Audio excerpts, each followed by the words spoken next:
Nothing was carried out uncontrolled. Everything was accurate and measured. We know where every bullet landed. Consider the homesickness of a bullet blundered thus blind into the distance of a skull. I don't think I can go home. The earth smiles crooked. The women of Beit Zahor are digging fingers in the laughter of the soil, tugging out fistfuls of broken teeth, patiently attempting something beautiful. Their arms, anchored in the evening light, look gold, like surviving the process of holiness.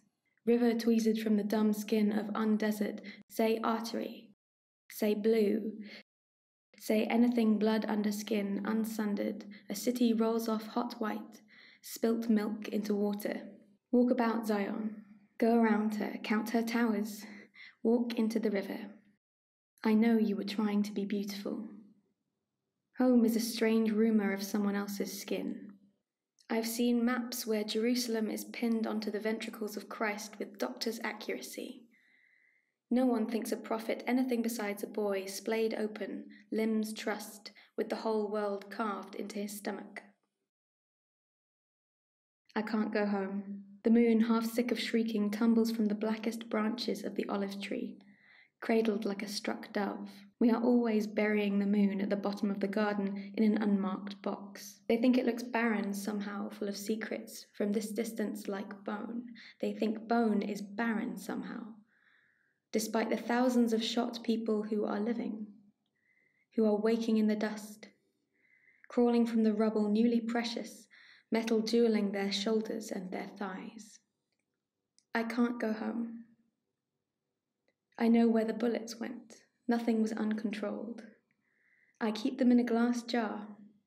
Marry the man who can guess how many.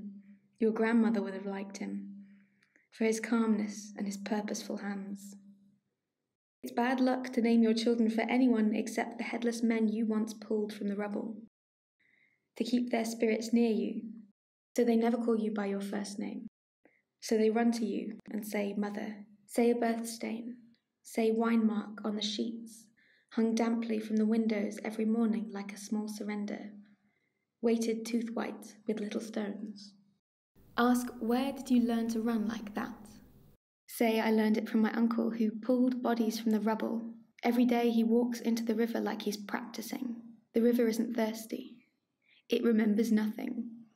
It doesn't eat honey with its fingers in the dog bark night when everybody else is dreaming. The river isn't dreaming. It's running to meet the ocean. My uncle doesn't dream these days. In the small hours he eats pomegranates, by drowning them in water bowls before he breaks them open, so all the bitter pith rises to the surface, to be separated from the sweet. My cousins brush long hair from their foreheads, from their lines of sight. Sometimes I say prayer and think prairie.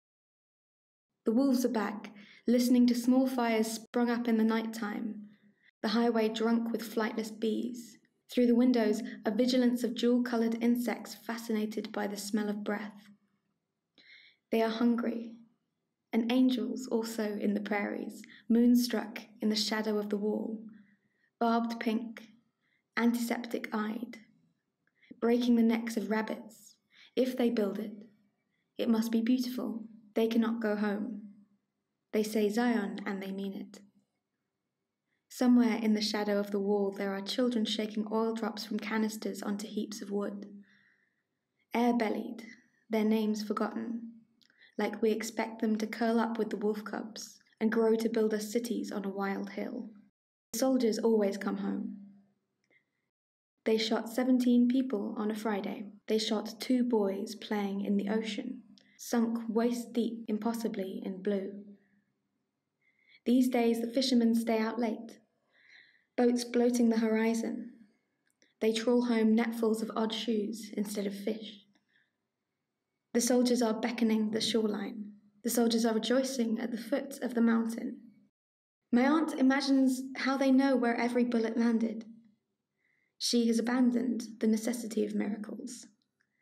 Her God, the God of doorways, the God of beaming gentlemen, little certainties, and rotten fruit.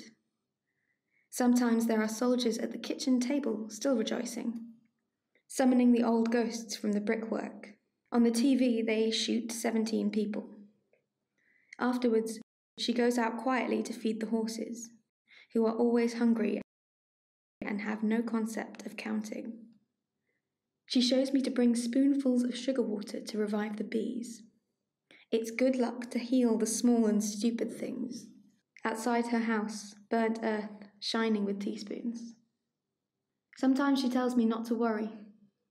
That one summer when bombs fell again, they dragged garden chairs onto the rooftop to watch the rockets passing overhead like they were angels. Watched each one of them fall out of sight. Sometimes the children laid their weapons down.